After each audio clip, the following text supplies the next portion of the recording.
Isang kasiguraduhan sa buhay na ito ang pagsubok. Ibig sabihin ba na tuwing may pagsubok tayo'y magiging diskontento, mawawalan tayo ng kapayapaan sa buhay? Ang pangako ng Panginoon, 'pag tayo ay tumingin sa Kanya, we can overcome through Him.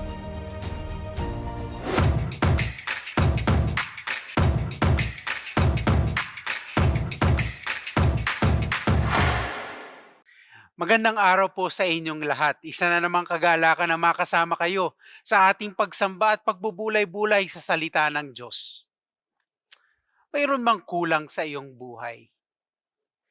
Meron bang mga bagay na sa tingin mo 'pag nakuha mo, magiging maligaya ka na, sapat na ang lahat? Sa tingin mo ba parang mayroon pang wala sa buhay mo na 'pag nakamtan mo, eto na, solve na ako, wala na akong kailangan pa? Alam niyo po ngayon tayo magpapatuloy sa ating series na pinamagatang Life Detox, Overcoming Toxic Realities. Ang ating paksa na tatalakayin ngayon ay ang paksa ng pagkadiskontento. We are going to talk about discontentment, destroying discontentment in our lives. Narinig niyo na ba yung salitang affluenza? Yang salitang yan ay napaka ah, akma o relevant sa panahon ngayon. Ano bang ibig sabihin ng affluenza? It is extreme materialism and consumerism associated with the pursuit of wealth and success and resulting in a life of chronic dissatisfaction, debt, overwork, stress, and impaired relationships. Ngayon sa pagbasa ko nung definition na yon, nakaka-relate ba kayo? Tayo ba ito? Meron ba tayong affluenza? Yung parang laging may kulang na kailangan lagi tayong may bilhin, lagi tayong merong bagong bagay sa ating buhay. Meron bang discontentment sa ating mga buhay? Siguro sinasabi mo sa iyong sarili, "Ako, kung mayroon lang ako nito, masaya na ako. Naku, 'pag nagkaroon lang ako ng relationship, solved na ako. 'Pag nagkaroon ako ng ganitong pag-aari, ganitong bahay, ganitong kotse, okay na, wala na akong kailangan pa." Feeling ba natin na kung anong meron tayo ngayon ay hindi sapat? Discontentment is real. Ito ay isa talagang problema sa ating mga buhay. Alam niyo po ang sinasabi ni Haring Solomon ukol sa bagay na ito. Si Haring Solomon, ito yung sinulat niya in Ecclesiastes chapter 1 verse 2 and 14. Meaningless, meaningless, says the teacher. Utterly meaningless. Everything is meaningless. I have seen all the things. In verse 14, sabi niya, I have seen all the things that are done under the sun. All of them are meaningless, a chasing after the wind. Anong ibig sabihin ng Haring Solomon? Sinasabi ng Haring Solomon, nakamit ko na ang lahat. Katanyagan, kapangyarihan, relasyon, kayamanan, lahat yan, akin ang nakamit. Pero at the end of the day, kanyang na-realize, baliwala ang lahat ng mga ito. Walang saysay, meaningless. Ito ba ang ating magiging pursuit sa buhay? Sabi niya, nakita ko ng lahat. Everything done under the sun. Para siyang chasing after the wind. Anong ibig sabihin nun? Parang naghahabol sa hangin. Ito pa ang sabi ng Apostol Pablo. In 1 Timothy chapter 6, verses 6 to 10, ito sabi niya, but godliness actually is a means of great gain when accompanied by contentment. For we have brought nothing into the world, so we cannot take anything out of it either. If we have food and covering, with these we shall be content. Okay, pero ito yung problema. But those who want to get rich fall into temptation and a snare and many foolish and harmful desires which plunge men into ruin and destruction. For the love of money is a root of all sorts of evil, and some, by longing for it, have wandered away from the faith and pierced themselves with many griefs. Yun daw mga naghahanap ng kayamanan, yun daw problema sa pagiging diskontento. Sinasabi ni Apostol Pablo na ito raw paghanap ng contentment sa mundo. Ito ay nagdudulot ng napakaraming kalungkutan, problema, linalayo tayo sa Panginoon. Ito ba'y nararanasan natin? Minsan, sinasabi natin, "Panginoon, mamaya ka na muna ha, kasi ang dami ko pang kailangang ma-accomplish sa buhay. Panginoon, saka na kita sasambahin, saka na kita susundin. Aabutin ko muna itong mga pangarap ko."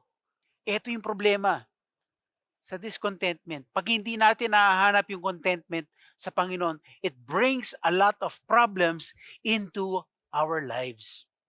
Kaya dapat natin wasakin ang pagiging diskontento sa buhay. Tayo ngayon ay kukuha ng mga aral sa halimbawa at pangaral ni Apostol Pablo. Ating tatalakayin yung verse na Philippians chapter 4 verses 11 to 13. Ito yung ating magiging key passage ngayong araw na ito. Ang sinasabi ng Philippians chapter 4 verse 11 to 13 ay ito, "Not that I speak from want, for I have learned to be content in whatever circumstances I am. I know how to get along with humble means. And I also know how to live in prosperity. In any and every circumstance, I've learned the secret of being filled and going hungry, both of having abundance and suffering need. I can do all things through Him who strengthens me." Ang topic natin ngayon, ang title ng ating mensahe ngayon ay Destroy Discontent. At para ating wasakin ang pagiging discontent, alalahanin natin yung salitang boom. Ano bang ibig sabihin niyan? Destroy discontent. Boom. Be aware. Overhaul your perspective. Overcome through Christ. And make your discontent holy. Simulan na natin. Okay, una, how to destroy discontent? Una, we have to be aware. Ano bang sinasabi sa Philippians chapter 4 verse 11 to 13? Ito ang sinasabi. "Not that I speak from want, for I have" what? "Learned to be content." Natutunan ni Apostol Pablo. Kailangan nating ma-realize, kailangan nating maging aware na yung pagiging kontento, hindi ito automatic. Hindi siya yung pinanganak tayo tas content na tayo. Ito ay napag-aaralan, natututunan. Sabi niya, "For I have learned to be content." Totoo niyan, it is part of our sinful nature to be discontent. Sa simula't simula pa lang, si Adam at si Eve, nakita na natin yung discontentment sa kanila. Sabi sa Genesis chapter 2 verse 16 to 17, "The Lord God commanded the man saying, 'From any tree of the garden you may eat freely, but from the tree of the knowledge of good and evil you shall not eat, for in the day that you eat from it, you will surely die.'" Sa storya na ito, na sinabi ng Panginoon na eto na ang lahat, binigay na ng Panginoon ang lahat kay Adam at kay Eve. Go forth and multiply. Ito ang buong garden, lahat ng kailangan nyo, narito na. Isa lang ang pinagbabawal ko sa inyo. Do not eat from the tree of the knowledge of good and evil. Okay. Yun lang ang pinagbawal sa kanya. Kaso, anong problema sa atin? Kung anong bawal, yun ang gusto. Tama? Minsan, nasa atin na ang lahat, pero ang focus natin kung ano pa yung wala tayo. Napakarami ng binigay na biyaya ng Panginoon sa atin.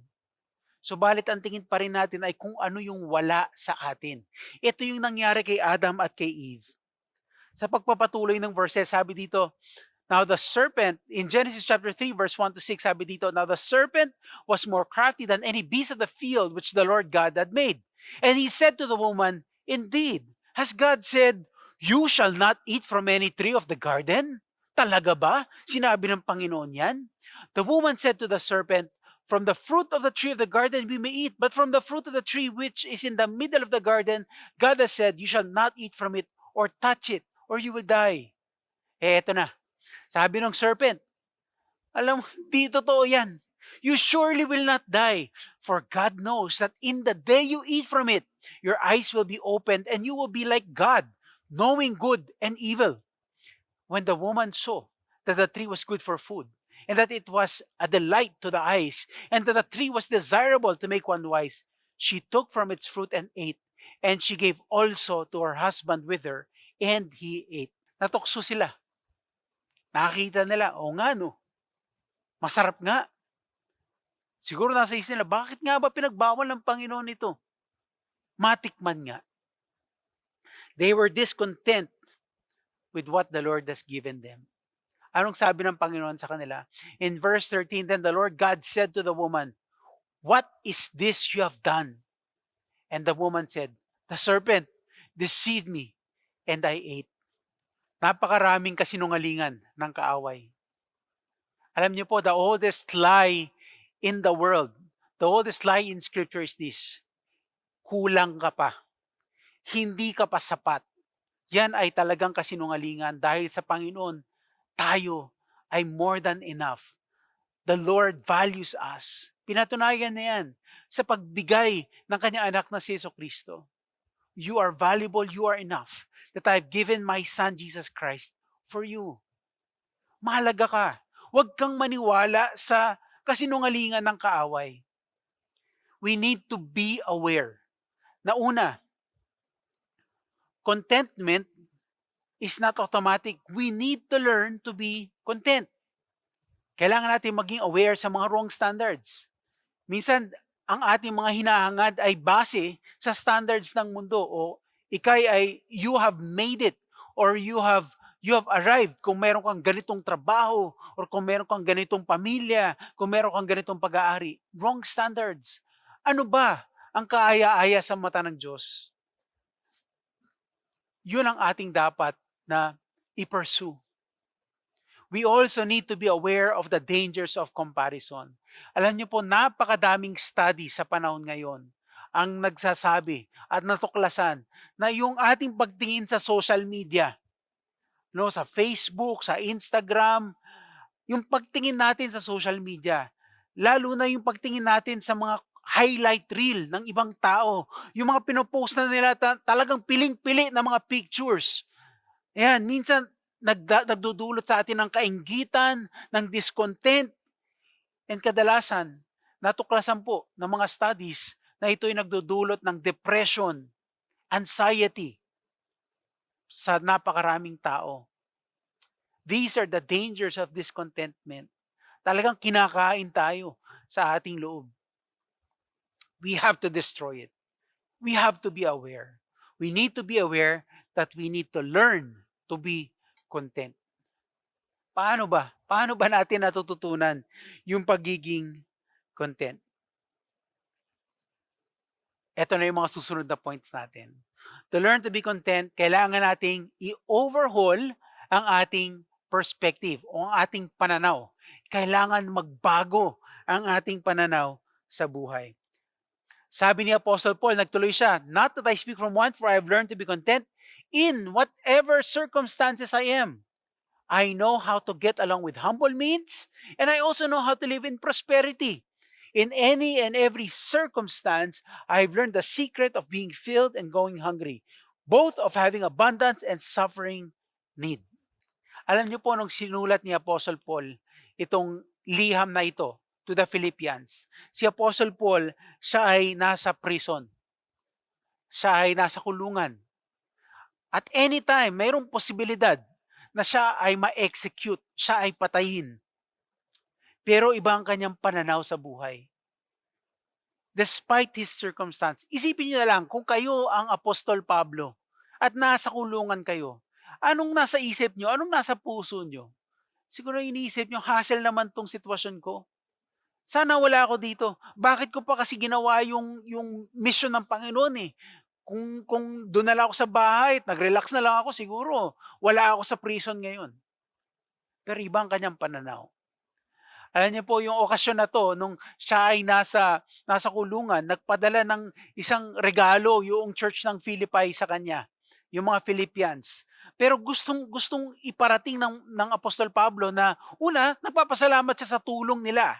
Pero gusto rin niyang ipaalam dito sa kanyang kapatiran sa Philippians na siya'y lubos na nagpapasalamat sa Panginoon. Na siya ay contented sa Panginoon, na siya ay satisfied sa Panginoon. Kahit na ganun ang kanyang sitwasyon. Contentment should not be about our circumstance. Alam niyo kung circumstance lang ang pag-uusapan, si Apostol Pablo napakaraming puwedeng ireklamo sa kanyang circumstance. Puwede niya talagang, sabihin na discontented siya. Pero tingnan ninyo ang kanyang mga pinagdaanan. In 2 Corinthians chapter 11 verse 23 to 25 sabi niya, "Are they servants of Christ? I speak as if insane. I more so," sabi niya, "in far more labors, in far more imprisonments, beaten times without number, often in danger of death. 5 times I received from the Jew 39 lashes. 3 times I was beaten with rods. Once I was stoned. 3 times I was shipwrecked. A night and a day I've spent in the deep. I've been on frequent journeys, in dangers from rivers, dangers from robbers, dangers from my countrymen, dangers from Gentiles, dangers in the city, dangers in the wilderness, dangers on the sea, dangers among false brethren. I've been in labor and hardship, through many sleepless nights, in hunger and thirst, often without food, in cold and exposure. Apart from such external things, there is the daily pressure on me of concern for all the churches." Binabasa ko pa lang ito, napapagod na ako sa talagang mga pinagdaanan ni Apostle Paul. Napakarami niyang pinagdaanan na paghihirap. Pero despite all of this, sa kanyang mga pagsusulat, sa different parts of the New Testament, sa mga epistles na kanyang sinulat, lagi siya nagpapasalamat sa Panginoon. Iba ang kanyang disposisyon. Yung kanyang contentment is not based on his circumstance. In Romans chapter 5 verse 3 to 5, ito yung kanyang perspective. Sabi niya, "And not only this, but we also exult in our tribulations, knowing that tribulations brings about perseverance. And perseverance, ang dinadala nito ay proven character. And proven character, hope.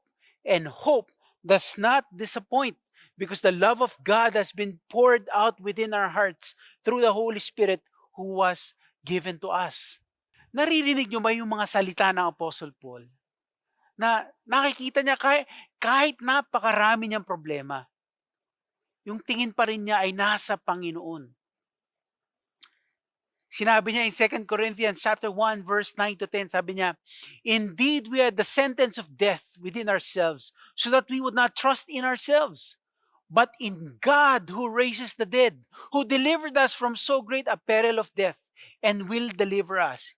He on whom we have set our hope, and He will yet deliver us." Grabe, yung kanyang hope, yung kanyang pagtitiwala sa Panginoon. Kahit ano pang circumstance niya, he found hope in Christ. At eto, napakaganda ng kanyang sinabi. Romans 8:28, "And we know that God causes all things to work together for good to those who love God, to those who are called according to His purpose." Yung mga nangyayari sa ating buhay, mayroong purpose ang Panginoon. Maaaring yung circumstance mo ay napakahirap, pero iba yung pag-asa na sinasabi ni Apostle Paul, na in God, He works for the good of those who love Him. Mayroon siyang purpose. Alam niyo po, ang problema sa atin is tayo diskontento sa ating mga sitwasyon at kalagayan. Hindi ko po sinasabi na balewalain natin yung ating mga problema. Pero kailangan nating malaman kung ano ba yung sikreto ng contentment. Ang pagkakontento ay hindi dapat naaayon sa kung anumang kalagayan o pag-aari na mayroon tayo. Ang pagkakontento ay dapat nagmumula sa ating kalooban na nakaangkla sa pagtitiwala sa Diyos. Paano natin wawasakin ang pagkadiskontento? Ang susunod ay overcome through Christ. Nakikita niyo ba itong screen ngayon? Anong nakikita ninyo? Anong unang nakikita ninyo sa nasa harapan ninyo ngayon? Siguro marami sa atin, ang unang napansin ay itong tuldok na itim. Tama ba? Ito yung unang nyo nakita, yung tuldok na itim. Ilang kaya sa atin, ang unang nakita ay itong puti. Puting space na ito na nakapaligid sa tuldok na itim. Alam niyo po itong example na ito ay parang tayo lamang sa buhay. Yung itim na yun ay parang yung ating mga kalagayan, yung circumstance natin. Yun ang ating unang nakikita at laging nakikita sa ating mga buhay. Lalo na yung mga challenges, doon tayo nakatingin sa napakaliit na dot na yun. Pero minsan, nakakaligtaan nating makita yung gaano kalaki ang Panginoon. Alam niyo po nung sinulat ng Apostle Paul yung Philippians, napakarami niyang pinagdadaanan at pinagdaanang paghihirap.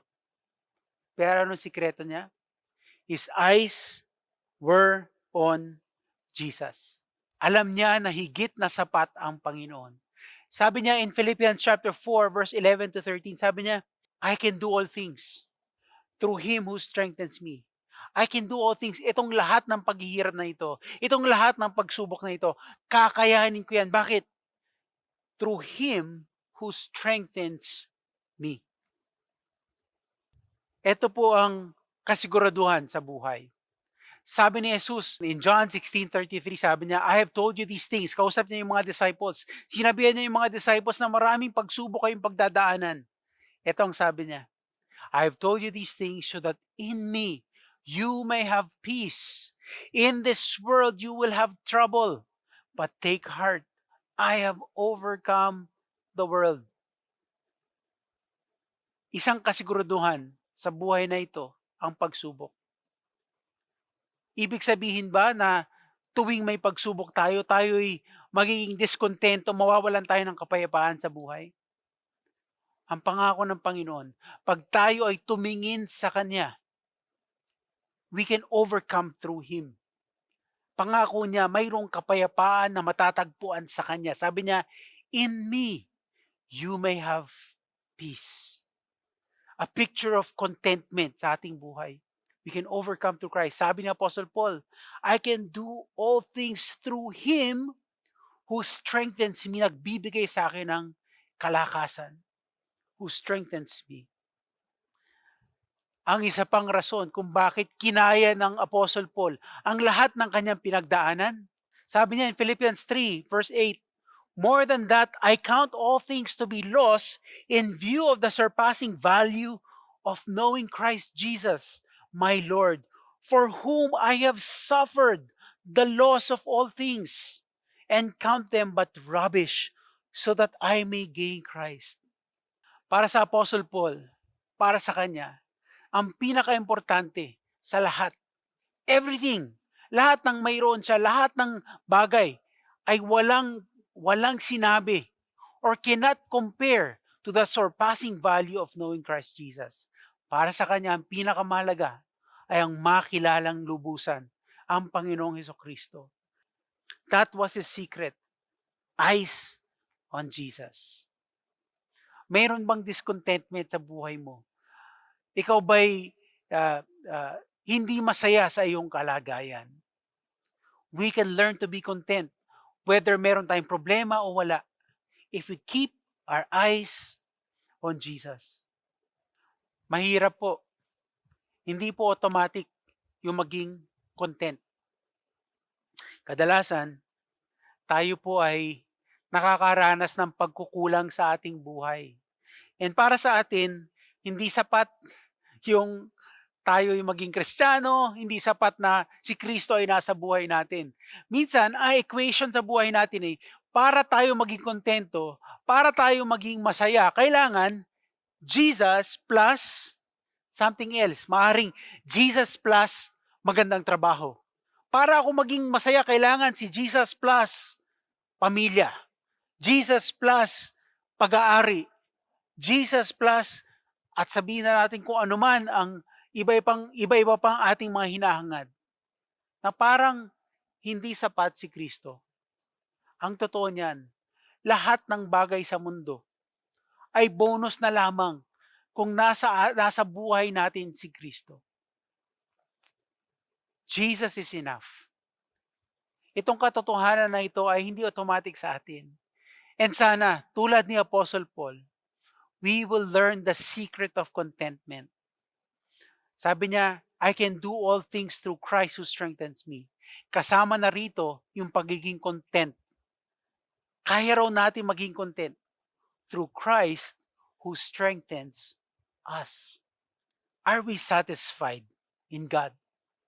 Or para bang may kulang pa sa ating buhay? Napakadaling sabihin, no? Pero ang dalangin ko para sa atin is matutunan natin to be content, to learn to be content in God and in all circumstances. Sa ating pagtatapos, ang huling point natin ay make it holy. Ano yung make it holy? Yung discontent. Taliwas sa ating inaaral ngayon, di ba? Sinasabi natin kailangan maging kontento tayo. Pero mayroong isang pagka-diskontento na dapat nating maramdaman sa ating buhay. Ito yung holy discontent. Sinasabi ni Apostle Paul in Philippians chapter 4, in verse 13, sabi niya, ano sinasabi niya? I can do all things. Salitang do. Ibig sabihin, mayroong pagkilos, mayroong kailangan gawin. Ang konteksto nito ay, ang dami kong pinagdaanan na hirap. In good and in bad, I've learned to be content. Pero hindi ibig sabihin nun, wala na akong gagawin. Patuloy ang laban. I can do all things. Kaya kong pagtagumpayan ng kahit anong hirap na patuloy kong mararanasan. Bakit? Because I can do all things through Him who strengthens me. There is a holy discontent. Meron siyang misyon na gustong magampanan. Hindi siya titigil. Mayroong holy discontent. Alam niyo po yung life verse ko, yung verse na talagang pinanghahawakan ko kung bakit ako rin ay nasa ministeryo. Ito po yung sinabi ni Apostle Paul in Acts 20:24. Ang sabi po niya ay, however, I consider my life worth nothing to me. My only aim is to finish the race and complete the task the Lord Jesus has given me. The task of testifying to the good news of God's grace. Yan po yung pakay ni Apostle Paul sa buhay niya. Nung sinabi niyang, I can do all things, ito yung ibig sabihin niya. I'm gonna keep on doing and pursuing the mission God has given me. Hindi ako magiging petics lamang. Hindi yung titigil ako at walang gagawin, magiging kontento sa kung anong meron. Mayroon siyang banal na pagka-diskontento. Holy discontent. Kailangan kong ipagpatuloy yung laban. Napakaraming tao ang hindi pa nakakakilala sa Panginoon. Gusto kong makilala nila ang Panginoon. Sa isip ko, siguro naiisip ni Apostle Paul nung dati niyang buhay na siya'y talagang isa sa sinasabi niya, chief of sinners, na siya'y kasabwat sa pagpatay ng napakaraming Kristiyano. Siguro naisip niya, ayoko ng ganong buhay at ayoko yung buhay na yun para sa mga tao. Kaya't gagawin ko ang lahat sa kapangyarihan ng Panginoon na tulungan ng mga tao mamulat, makilala ang Panginoong Hesukristo. Kaya sabi ni Apostle Paul, I consider my life worth nothing. Walang kwenta yan. Kung hindi ko gagawin ang misyon na binigay sa akin ng Diyos, to finish the race, complete the task the Lord has given me, to testify of the good news of God's grace, ipamahagi ang grasya ng Diyos. Gusto ko pong magtapos sa sinabi ng Panginoong Hesukristo. Sabi niya in Matthew 6:19-21, sabi niya, do not store up for yourselves treasures on earth where moths and vermin destroy and where thieves break in and steal. But store up for yourselves treasures in heaven where moths and vermin do not destroy and where thieves do not break in and steal. For where your treasure is, there your heart will be also. Bakit ba patuloy yung pagiging diskontento sa buhay natin? Maaari na yung ating pag-iimpok ay para sa mga bagay dito sa mundo. Ano raw ang problema sa mga bagay na ito? Ito yung mga bagay na nabubulok, bagay na nananakaw, bagay na hindi nagtatagal. Bakit tayo laging diskontento? Kasi sabi dito, for where your treasure is, there your heart will be also. Kung doon natin linalagay ang ating oras, Ang ating pagod, ang ating kayamanan, hahabulin yan ng ating puso. Ang puso natin laging humahabol. Ang problema diyan ay itong mga bagay na hinahabol ng ating puso, naglalaho. At 'pag nawala yan, diskontento na naman tayo. Habol na naman ang panibago. Mawawala na naman. Diskontento na naman tayo. Kaya sabi ng Panginoon, store up treasures in heaven, where moth and vermin do not destroy, where thieves do not break in and steal. Dapat ang pagtingin natin sa taas, to have a holy discontent, to do the will of God, to invest in things na hindi pang temporary lamang dito sa mundong ito, but things of eternal worth. Ito ang dalangin ko para sa atin, na tayo ay magkaroon ng holy discontent, na madiskontento tayo, na maaring tayo ay malayo sa Panginoon. Madiskontento tayo na mayroon tayong mga mahal sa buhay o mga kakilala na hindi pa nakakakilala sa Panginoon. Madiskontento tayo na ang dami naghihirap, nasa kadaliman dito sa mundong ito. Madiskontento tayo na maraming tao ang nalululong sa kasalanan, na nananaig ang kasalanan sa kanilang mga buhay, sa ating mga buhay. Na magkaroon tayo ng holy discontent. Na matuto tayo to turn our eyes on Jesus, to overcome through Him. Mayroon ka bang hinahanap? Mayroon ka bang pilit na pinupuno sa iyong puso? Ang dalangin ko, ang makapuno nito, ang makapagbigay sa iyo ng pagkakontento, ng tunay na kasiyahan, ay ang Panginoong Hesukristo. Gusto ko tayong ipagdasal. Magdasal tayo. Let us pray that the Lord will give us true contentment through Jesus Christ. Tayo manalangin. Panginoon, nagpapasalamat kami sa paalala ngayon na maaari naming matutunan kung paano maging kontento. Panginoon, inaamin namin, napakadaling matempt sa mga bagay sa mundong ito. Napakadaling hanapin ang kaligayahan sa mga bagay na binibigay ng mundo. Subalit, Panginoon, salamat sa paalala na mga bagay na ito ay temporal lamang. Tulungan niyo po kami, Panginoon, na hanapin ang tunay na pagkakontento sa inyong anak na si Jesucristo. Indeed, Lord, we can do all things through Christ who strengthens us. Turuan mo po kami, Panginoon, na matutunan ang pagiging content. Lord, kung mayroon man dito na feeling nila mayroong pangkulang sa kanilang buhay,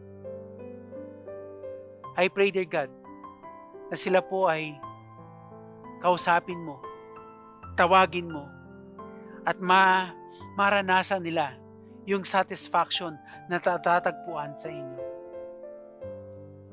Lord, I pray na kung mayroon man dito na hindi pa nakakakilala sa inyo, tulungan niyo po sila, Panginoon, na kilalanin ka bilang Panginoon at tagapagligtas. Thank you, dear God, for the reminder that we can destroy discontent through the power of our Lord Jesus Christ. We pray all of this in the precious name of Jesus. Amen. For our discussion questions, we encourage you to discuss the following. First question, what are my discontentments right now and what's driving it? Second question, what circumstances do I need to have a change of perspective or I need to be grateful for? Question number 3, are we fully content in Jesus? Or do we have a Jesus plus? Question number 4, how do we pursue this holy discontent? What drastic things do we need to do? I hope that you have a meaningful and enjoyable discussion with your loved ones and friends. God bless.